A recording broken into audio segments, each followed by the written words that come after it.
Good afternoon, everyone. This is a wonderful opportunity to listen in to one of our NASA astronauts. I am Oliver Thomas. I serve as the Director of External Affairs here at North Carolina Agricultural and Technical State University. We're so glad to have so many of our students here and have each and every one here to listen in and have a focus on STEM and the great work that is being doing on behalf of our country with astronaut Christina Koch. I want to take a moment just to introduce our Chancellor. Chancellor Harold L. Martin Sr. Is the longest serving Chancellor among HBCUs in the country. He's the longest serving Chancellor within the University of North Carolina system, having served here at North Carolina A&T State University for 15 years. He is an engineer by training, and so this is again another auspicious occasion for him to be with the astronaut. And we're so grateful that Governor Cooper is here as well. And to all of those who support North Carolina A&T, who support STEM education, this is a momentous opportunity for us. With the CHIPS and Science Act that passed, of course, with our focus on education in the state of North Carolina, from our K-12 through our college and even our graduate student level, to have this conversation and to listen in today. And so we'll have Chancellor come and offer a few welcoming remarks. We'll ask our dean just to come and step in and introduce herself and let everyone know the great students that we have in the room. And then we'll have one of our students introduce astronaut Cook. So, thank you. Turn it over to you, Chancellor.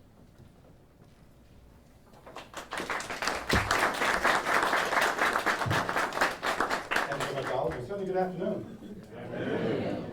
And certainly on behalf of all of our students on our campus, about 14,000 students, and certainly those assembled with us today, and our faculty and our staff, we're absolutely delighted to welcome our very special guests with us today.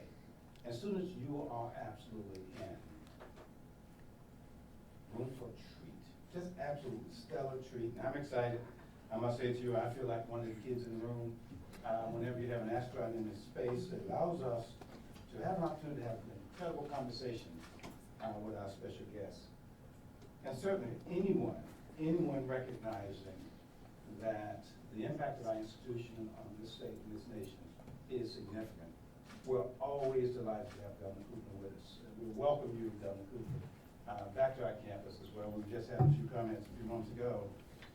We didn't talk about how many times he's been here during his tenure as our governor, but I stopped counting because I knew that each time he came, he always spread a great excitement and enthusiasm for our institution as well. We always like that with us. Now, for anyone who may be new to our institution, our relationship with NASA goes back many years. And is an important distinguishing characteristic of our university. Certainly as America's leading producer of African-American engineers in the nation, we have sent numerous Aggies to NASA, most notably Dr. Ronald E. McNair, who earned his undergraduate degree in physics from A&T and went on to earn his PhD in physics from MIT. And from there, he entered the astronaut program. Ron flew aboard 2 space shuttle missions before losing his life with 6 other crew members in the Challenger tragedy accident in 1986. His legacy, of course, has served as a powerful inspiration for generations of A&T students and endured students from around the nation as a whole. A&T students have created experiments that were carried on space shuttle missions and have competed successfully in rocketry and autonomous flight competitions in very significant ways. And in January this year, we announced the selection of 3 outstanding astronaut scholars on our campus, the most ever in any annual cohort of HBCUs. And I'm very proud that all 3 are with us today. Christy Barnes, a chemical engineering major, Maya Odom, a computer engineering major, and Brianna Robinson, a major in laboratory animal science. I have them all stand up so we can recognize them.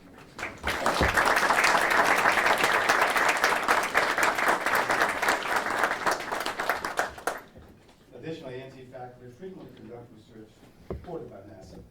For example, distinguished Professor Abdullah Homafar, who was also a NASA Langley professor, won an $8 million NASA grant to develop, test, and deploy passenger taxis, a research project that continues today. where science is concerned, you can count on our students, faculty, and staff, not only to be interested, but to be enthused participants as well. And certainly before we introduce our speaker, whom we all are anxiously awaiting, I'm going to ask our dean to come up and make a few comments, and then have our student come forward to introduce Christina Koch.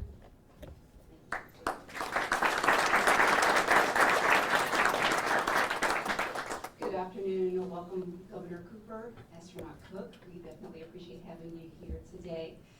Everyone, welcome to the College of Engineering. This is the Martin Engineering Research and Innovation Complex, or as we fondly call Martin Eric Building. We were very excited when we found out that we had the honor to host you, Astronaut Cook.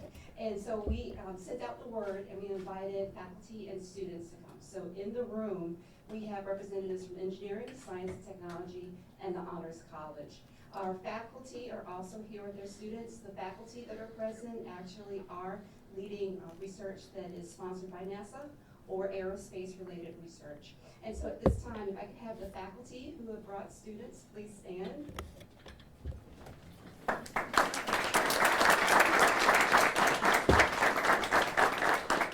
Our students from engineering, please stand.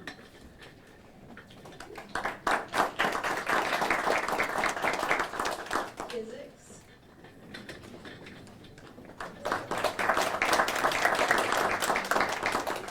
Biology.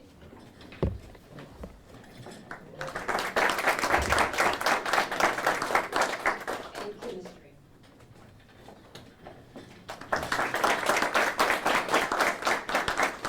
Thank you for attending, students and faculty.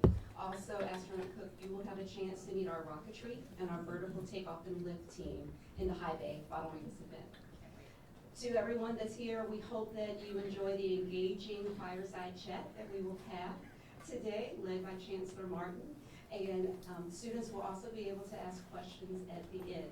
So thank you so much for coming to the College of Engineering. Once again, Stephanie Lester-Teasley-Cass, presently serving as the interim dean of the College of Engineering, and we are completely open to host anyone that would like to engage with us on campus.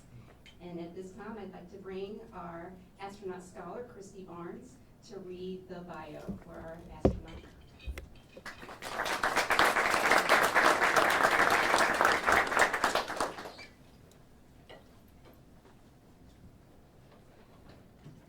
Good afternoon, everyone.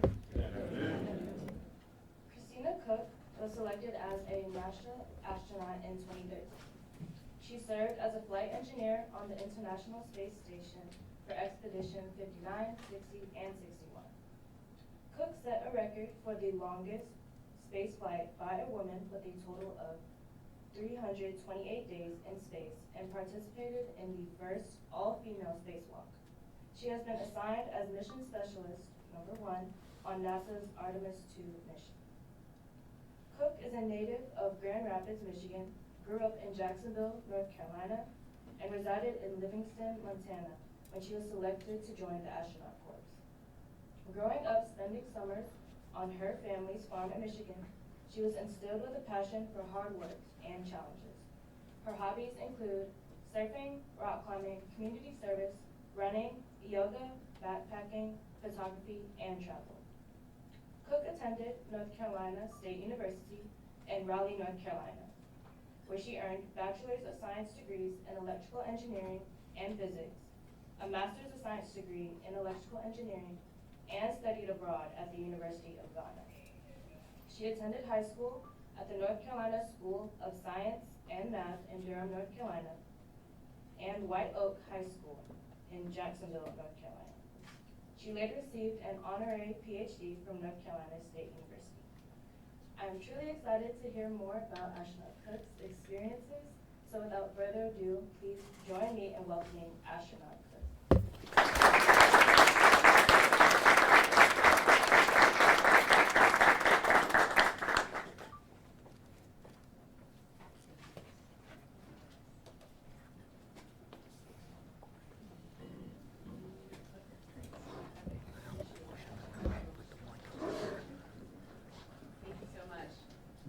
Thank you all. This has been absolutely phenomenal to be back with you. as I was mentioning to Chancellor Martin, I was actually here in around 2003 on a recruiting trip with NASA when I worked at the Goddard Space Flight Center as an engineer. This is before I took a lot of different paths and eventually did end up back with NASA as an astronaut, but it was a recruiting trip and it was awesome to come back to North Carolina and represent and to make sure to share all the awesome things NASA was doing even back then. I'm really excited that you all are here. Congratulations on the astronaut scholarship. I don't know if you know this, I also received an astronaut scholarship from North Carolina State when I was there, and it was a huge influence and huge help, and I'll probably see you guys in the future at astronaut scholar events. Big congrats to the drone team and to the rocketry team. I've been hearing all about the incredible work you all have been doing, and of course to all of you, the physics majors, I saw you guys heard that, and you know, Ron McNair was also a physics graduate from here, so that is just awesome. There's so many connections. It is just phenomenal to be with you all. So I will get into it here. This view reminds me of looking up at the stars from my backyard in Jacksonville, North Carolina, and daring to dream. I was inspired by anything that made me feel small, things that made me ponder the size of the universe, my role in it, and how I could use these laws of the universe to create things, to make life better for everyone. And of course, that led me on a long, circuitous, and quite unconventional path to a moment like this. These are pictures of the last 3 classes of NASA astronauts that were selected, and something that I hope all of you have maybe thought a little bit about in the next coming years, thinking we might get some submissions from this school in particular, and maybe from this room.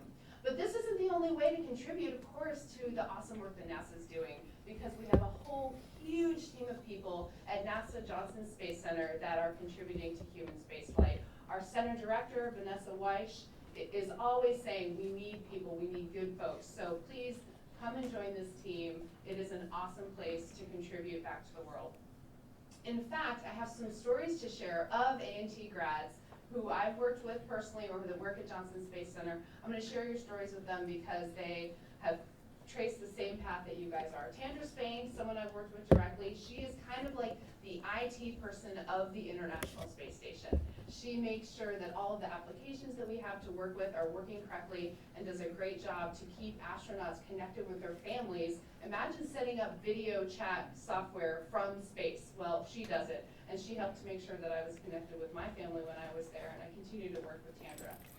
Dr. Robert Howard was involved in an earlier version of a moon program called Constellation and built the mock-ups that helped to form the design basis for that capsule, which has now turned into eventually the Orion capsule that's part of the Artemis mission.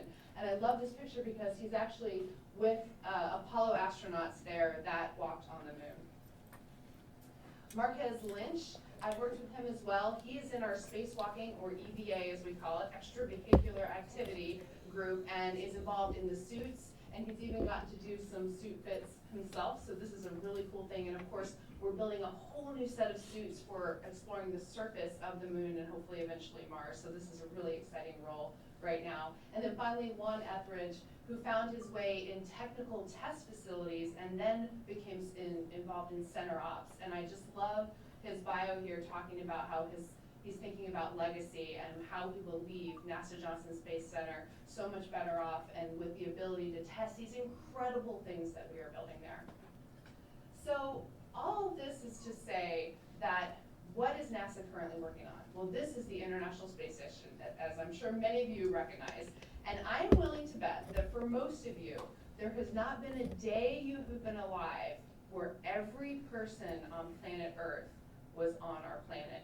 Because for over 23 years, so I'm guessing on the ages here, there have been people living and working on the International Space Station, and it is a phenomenal place to do that work. The whole purpose of the space station is to do science, science that we cannot do on Earth, and there's actually only one place where we can learn a whole set of things about our universe, and that is in space.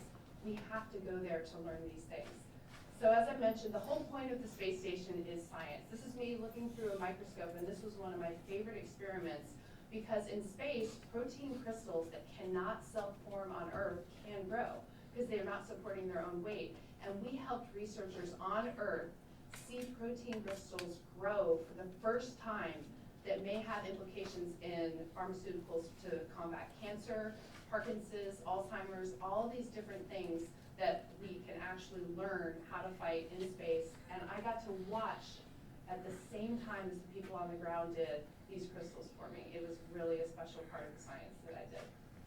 Of course, we have to keep the space station running, just like any town or any city or any facility, like this beautiful one we're in today. And a lot of what we do on the space station is maintenance, upgrading, fixing things, and keeping things running well, including on the outside of the space station. When things need to be fixed, upgraded, or installed, we get to do a spacewalk, which is where we put on our human-shaped spaceship and we actually go out the hatch and do a spacewalk. And when we do that, we have people on the ground that are like our partners, our lab partners. They know every single move of the spacewalk we're doing, and they talk us through the whole thing. And I was lucky I had Stephanie Wilson as my spacewalk buddy for many, many of my spacewalks. I think 4, if not 5 of them. She talked me through that. So it's an awesome sort of teamwork endeavor there. But we don't only work on the space station, we do have a little time off, and when we did, one of my favorite things to do is to go into what I call the giant bay window of the space station, also known as the cupola, and look down on Earth, and especially to take pictures of beautiful, beautiful Earth, including North Carolina. So I'd like to take you on a little visual, I'll say shared moment with me. And this was one of the most profound moments of my entire space flight. And to try and make it feel like it felt for me that day, I want to show you something. And I don't know, maybe raise your hand or let me know in some way when you figured out what you are seeing here.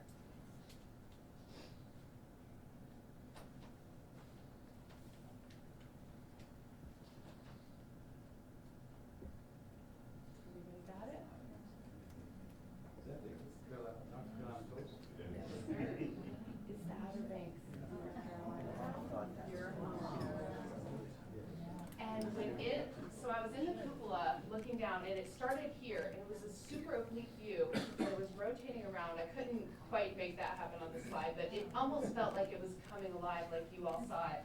It came around, and suddenly, right around here was when I went, oh, it took my breath away. It was North Carolina, this place that we all call home, and for me, being from the coast, even though there's no lines or boundaries or political boundaries on when you look down on Earth, I had this way of always being able to identify where I was from in Jacksonville by following the Outer Banks, tracing them down to where they hugged the coast, looking one river mouth south of that, following it in a bend, and that was Jacksonville. And wouldn't you know, I could do that from space and look down on my home. And it was an amazing moment. So the space station, as I mentioned, has been an incredibly successful example of our space exploration, but our next big endeavor is turning low Earth orbit, where the space station is, into a viable commercial industry while we explore even deeper in NASA with the Artemis program, which is going back to the moon, and taking what we learned there and going on to Mars down the road. So here's a little bit of a promotional video that I'll just let play and have you enjoy. It's a new day in space exploration.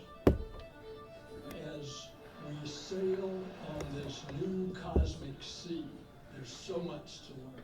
There's so much to be excited about. Artemis is different from any. Okay. Oh. Try that again. So much to be excited about. Artemis is different from any. And we will discover life-saving, earth-changing science and technology along the way.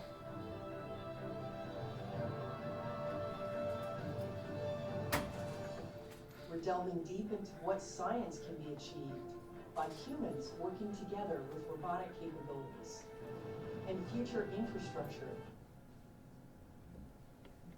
at the moon. The Artemis generation stands ready to return humanity to the moon and then to take us further than ever before to Mars. Onward and upward. So if that's not exciting. So we go to the moon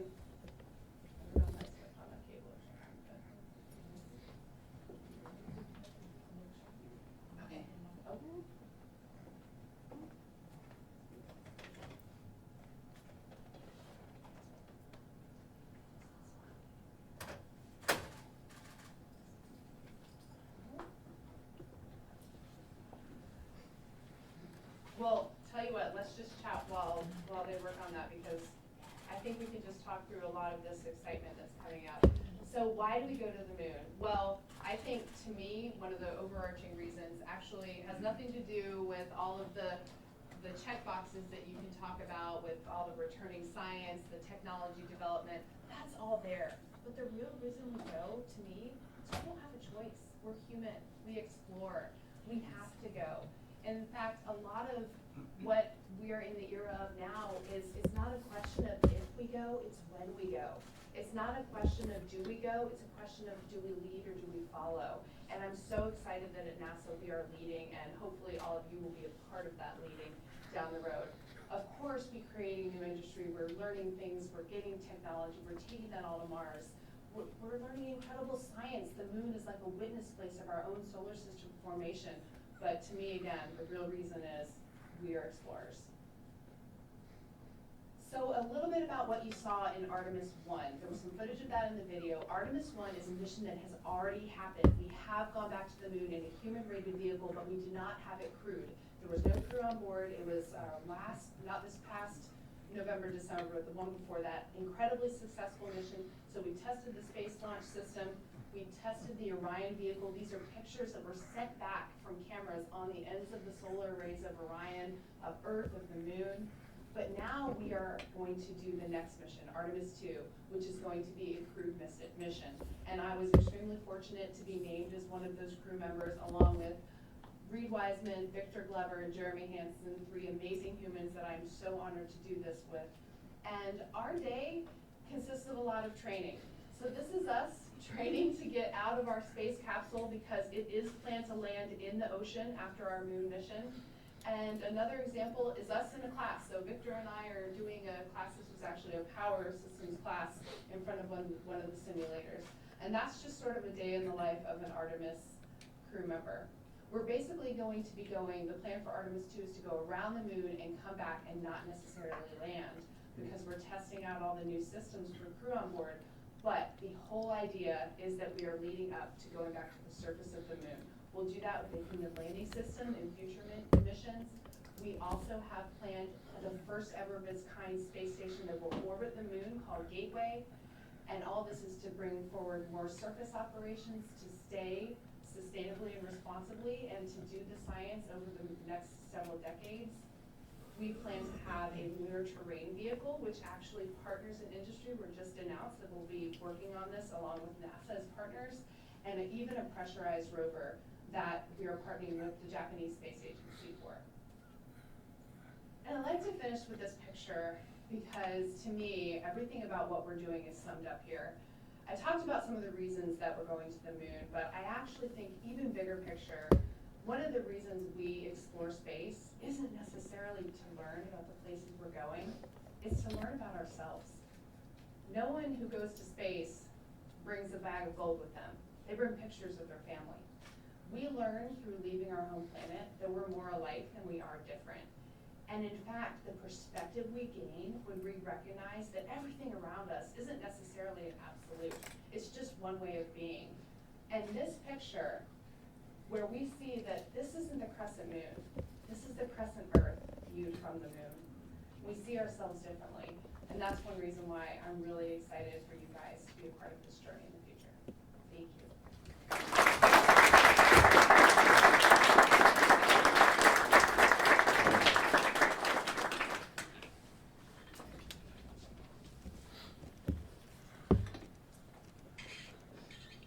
So we will enjoy a few questions now. I'll direct a question or two to Christina and to Governor Cooper. 2 of our students will join us as well as part of the Q&A. And my first question, Christina, is directed to you. And we're all enjoying just a wonderful time to engage with you. But when did you know you first wanted to be an astronaut? That's a power balloon question that I'm sure you get often. I do, and actually it's one of the hardest questions to answer, but thank you for that question, Chancellor. I actually don't remember a time when I didn't want to be an astronaut. I've really thought about this. And all I know is that from the time I was little, I was telling my teachers and my mom that I wanted to be an astronaut, and I just never grew out of it. In fact, I think as I went on and learned that I love science and math and building things and exploring, it just grew and grew and grew. And so it's really just been something that's been there forever, and I think all the time how lucky I was that no one discouraged me. People all encouraged me to follow that dream, and that in and of itself has been really life-changing for me. Excellent. Drew Smith, one of my students, a junior, electronic technology major, will now follow an additional question. Hey, so you got your undergrad degree and your master's degree at NC State. That's undergrad in physics and electrical engineering, and your graduate degree in electrical engineering. Yes. What skills did you learn during those times that helped you become an astronaut? So many, and definitely a lot of them were in those majors. A lot of teamwork, those projects where you have to get through it with a team, maybe some new people you hadn't worked with before. Those were instrumental. I loved building things. I loved it when my classes got hard enough that we were in front of a lab bench, making things, designing things. And also the extracurriculars completely outside of the classroom. I think physics in the classroom taught me that I could do things that seemed way harder than I ever thought I could do. I remember sitting in front of the blank pages of my physics problem sets and being like, there's no way I'm gonna get to the end of this. Definitely not by Thursday. And and the truth is, working through with your friends and figuring it out, you realize you're like, I can do this. And it's that insurmountable challenge that looks like it at first, and realizing it is surmountable. I also did really unconventional things. I did a lot of leadership in different student and civic groups, human rights groups. I did rock climbing, outdoors things, and through those things I learned, again, I could get outside of my comfort zone, and I could really enjoy things that seemed completely foreign to me in the beginning. So I just credit those years with so much growth and so much learning and so much reaching and doing things that were very intimidating at first. And luckily, again, through the support of a lot of folks, I ended up, working through all that and gaining that experience. Thanks, Nate. Governor Cooper, we're just thrilled to have you again on our campus, and we absolutely appreciate your leadership as a governor. When did you first become interested in political service? Chancellor, thank you for letting me be here at this great university once again. And your tenure here has been extraordinary. I tried to talk him out of leaving again, but it didn't work. I get to meet a lot of people. I don't get awestruck very much. I'm awestruck by getting a chance to meet Christina Koch, and excited about also having her come to Raleigh tomorrow. When you think about the mental acuity, the courage, the physical endurance, the mental challenges of being an astronaut, I think it's extraordinary, and we are so proud of you. You are ours. You are a North Carolinian. We're grateful for that. I grew up, my dad never ran for anything, but he always thought it was important to help people in their campaigns so that they could govern well and to have his input. And even as a kid, I remember giving out polling literature and becoming interested in how government worked and why. And so I think very early on, I knew that I wanted to be involved in this in some way. And went to undergraduate in law school and have been practicing law back home in Rocky Mount for 2 or 3 years, and my dad and I were sitting at lunch, and we thought that a certain representative in the House had been there too long, and we were thinking about who ought to run. My dad said, "Why not you?" I was 27 years old, and the person that I would run against was 72 and had been there a long time, and ran and won. And from then on, I've gotten to see the opportunities that occur when you actually get into office and the things that you can do to help everyday people. So it's been exciting. Wanted to be an astronaut, wanted to be an NBA player.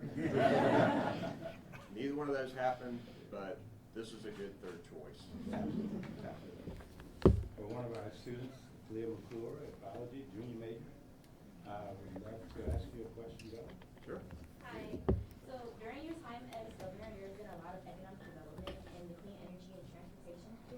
So what would you like to see in the future of North Carolina regarding aerospace? Yeah, look, clean energy is the future.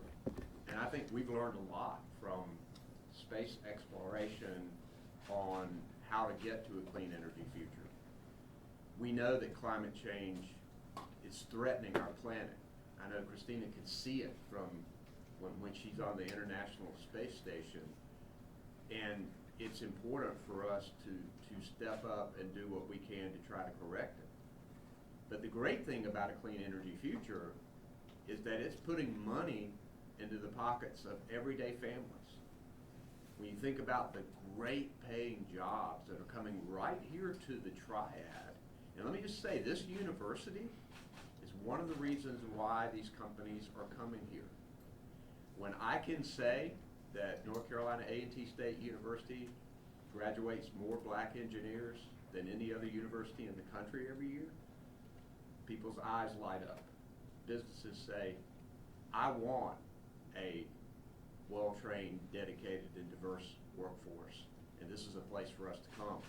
So clean energy is our future. We're already there. North Carolina is on the cutting edge of it. We've become an epicenter of clean energy, looking at Toyota and looking at Boom Supersonic and looking at Wolfspeed and all of the things that are coming here. It's really exciting to be in North Carolina right now. So when you guys graduate, hang around, okay?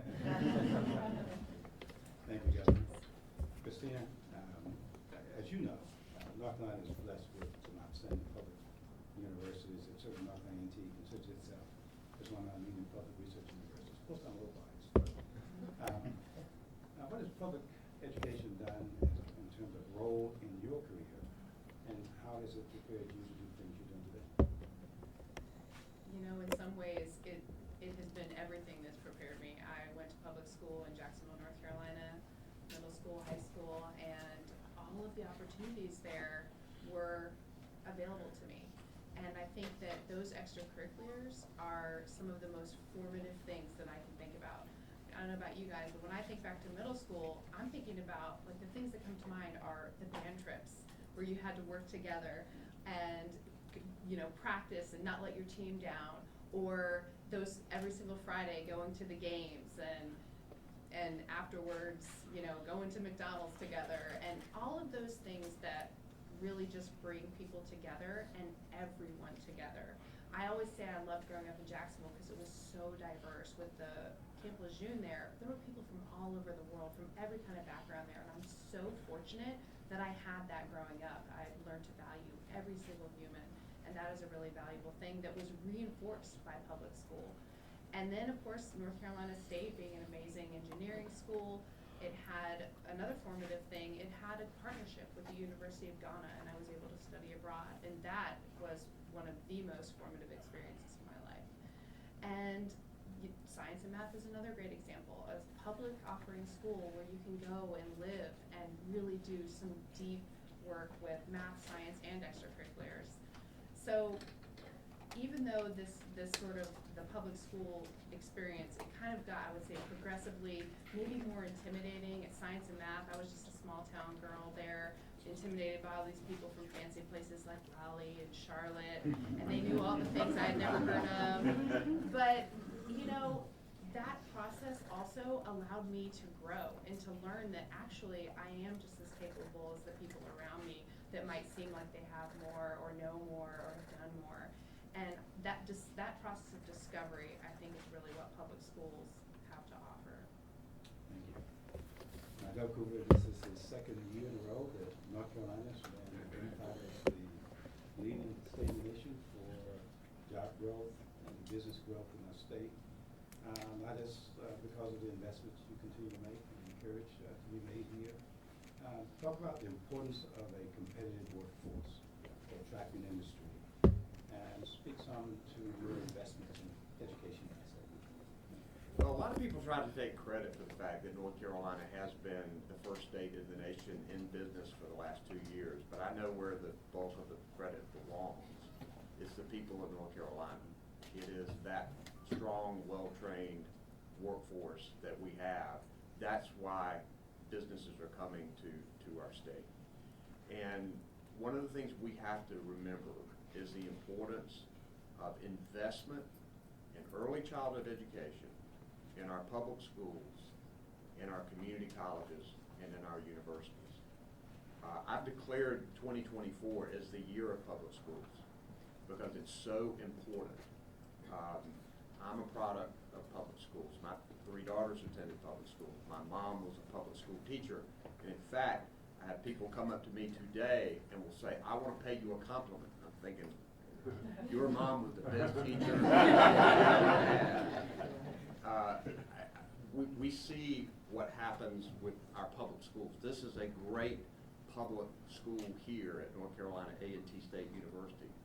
So I think it's important for us to continue those investments. And if you guys want to look at it, I'm going to roll out a budget tomorrow. I'm going to propose a budget to the North Carolina General Assembly. You know, the choice is going to be, do we want to do more tax giveaways to the wealthy, or do we want to invest in our early childhood education and public schools and public education? That's going to be one of the main choices that we have. And if we want to continue being first in business, we've got to invest in our people. And so I'm excited about that and want to continue the efforts here. Thank you. Christina, Governor, this question is for you. We talked a lot about reaching our goals, today. I'd like each of you to share a goal or two that you have yet to reach at this point in your career. Go into space. So, you know, I got hope. Got hope. William Shatner, who played Captain Kirk, 92 years old, went into space. So I got plenty of time. Really, truly, I did. I bet a lot of people in this room wanted to be an astronaut too. I mean, when I rode the roller coaster at the fair, it was like, I'm gonna have a problem. But yeah, that would be great to be able to do that. And I'm serious about it. We were talking about it in the car. Would you go if you had a chance? Yeah, I would. We can work on that. Okay, you heard it here. You know, it's funny because I'm told a lot that I must be brave. But the things that I think are brave, I actually haven't done yet. I think it would be really brave to start your own business or start your own philanthropic organization. You know, I've had many jobs in many businesses, I've volunteered in many organizations, but to set out on your own, to strike in a new direction that has so much risk, that to me is really brave. So maybe if I'm brave enough and I follow my own advice to do what scares you, when I retire from NASA, I will attempt to do something like that. But that is a goal that I haven't done yet. Awesome. Thank you. Ladies and gentlemen, let's give Christina and the Governor another round of applause. Good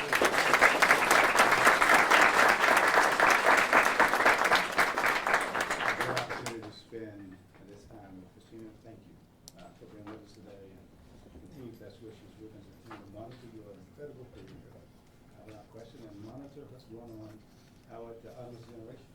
We continue to build that help our nation as well. Governor, thank you for all you do. Always. Thank you. I think we've got a few minutes to shake some hands, take some pictures, and then we're heading up to the drone bay. Very good. Thank you.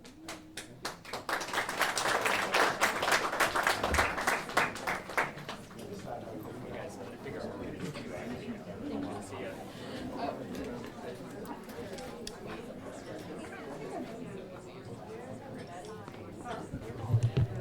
You got your mic.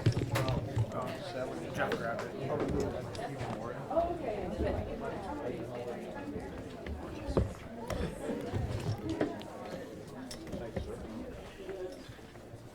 Thanks, man.